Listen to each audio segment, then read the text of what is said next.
मेरे प्यारे बच्चों, आज मैं एक बात बताऊं ना, आज की युवा पीढ़ी में टैलेंट की वास्तविक रूप से कोई कमी नहीं है। क्यों? क्योंकि आज के बच्चे ना 95-98% ला रहे हैं। ये बात मैं तुम्हें खुश करने के लिए नहीं कह रहा हूँ, ये सत्य है, तुम लोग देखते भी होंगे। सही बात है ना? और ऐसा अगर कोई बच्चा 95, 95, 93, 94 ले आ रहा है तो निश्चित रूप से उसके अंदर ज्ञान की कमी नहीं है। लेकिन क्यों? क्योंकि आज की 20 साल पहले ना पूरे सब्जेक्ट में जोड़कर भी बच्चों के 100 नंबर नहीं पूरे होते थे। लेकिन परिवर्तन तो तब आता है ना जब बच्चे की उम्र 14 से 20 के बीच होती है। क्यों? क्योंकि इस उम्र में बच्चों के अंदर ढेर सारे परिवर्तन आने लगते हैं।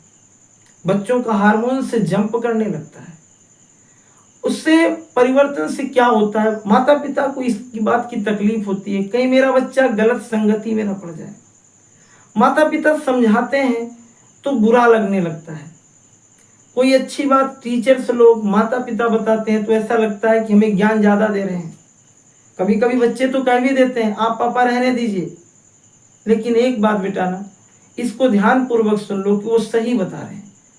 क्योंकि मैं थोड़ी देर गार्जियन से भी बात कर लूं, क्योंकि ना भैया हमारे और आपके अंदर भी ये हुआ था, हर व्यक्ति में होता है, ये परिवर्तन सबके अंदर होता है और इन बच्चों के बच्चों में भी ये होगा।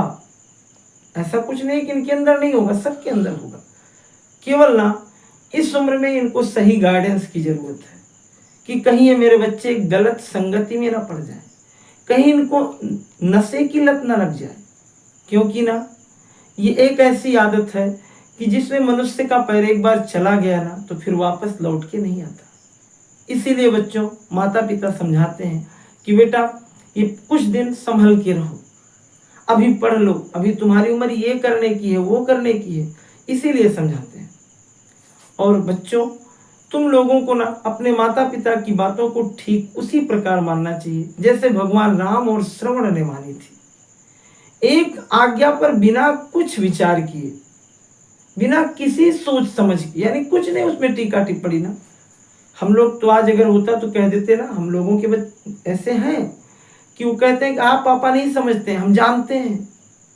लेकिन उन्होंने कुछ नहीं समझा कि आप कह क्या रहे हैं क्या नहीं। एक आर्डर हुआ कि आपको वन जाना है, जंगल जाना है, हमने चल दिया, भगवान राम चले गए। आज हमको भी उन्हीं के आदर्शों पर चलना चाहिए, उन्हीं के पद चिन्हों को ध्यान में रखना चाहिए।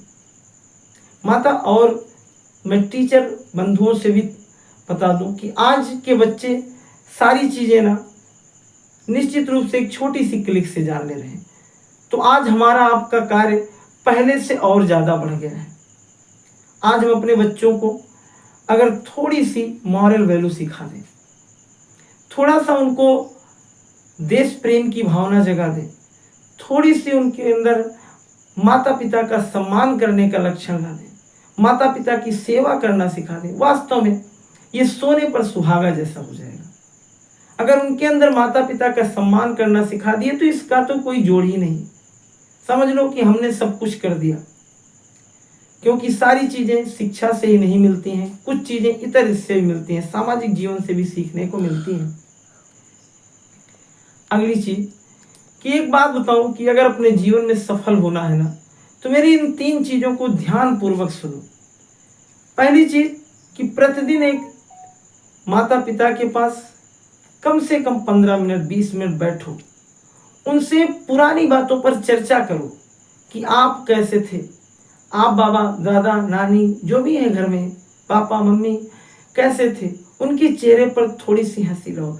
देखो अगर तुम ऐसी बात करोगे ना, उनसे पुरानी बातों पर चर्चा करोगे तो वो एक बार उनके चेहरे पर फिर से वो खुशी आ जाएगी, फिर से वो थोड़ी देर के लिए युवा हो जाएंगे। और अगर ऐसा करोगे ना तो उनकी उम्र 10 साल समझ लो और बढ़ गई है। मेरे बच्चों, ये माता पिता कुछ लेकर नहीं जाएंगे, सब कुछ यहीं छोड़ देंगे, सब तुम्हारे लिए कर रहे हैं, तो इनके लिए इतना तो करना फर्ज है तुम्हारा। बात समझ में आई? तो प्रतिदिन माता पिता के पास 10 मिनट 15 मिनट बैठकर उनसे कुछ हंसी मजाक करो, उनको हंसाओ, उनके साथ खेलो मस्ती करो, और जिससे उनको भी खुशी मिले।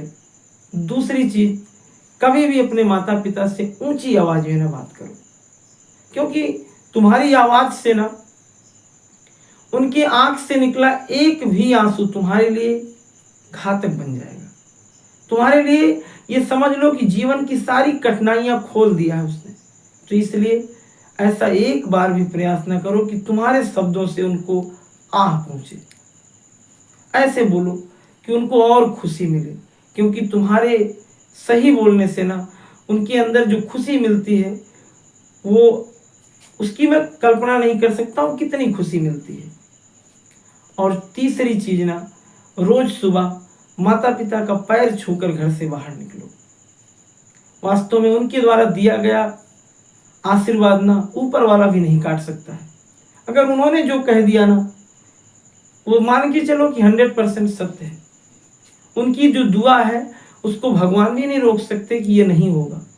तो इसलिए प्रयास ये करो कि हर काम अपने करने से पहले एक बार माता पिता से शेयर करो। और कहीं भी निकलो सुबह तो आदत डाल दो कि रोज सुबह माता पिता के पैर छू करके घर से निकलेंगे। देखो, अगर मेरी ये बात जो भी लोग देख रहे हैं, बच्चे देख रहे हैं या गार्जियन बंधु मेरे देख रहे हैं, टीचर भाई मेरे देख रहे हैं, तो ज़्यादा से ज़्यादा लोगों तक शेयर करें। हर बच्चों के अंदर ये भावना पनपाए, देश प्रेम की हो, माता पिता के प्रति समर्पण हो या गुरुओं की सेवा का हो, उनके अंदर इसके प्रति कोई कमी ना आए, और जिससे ज़्यादा से ज़्यादा बच्चे अच्छे मार्ग पर चल सकें। धन्यवाद।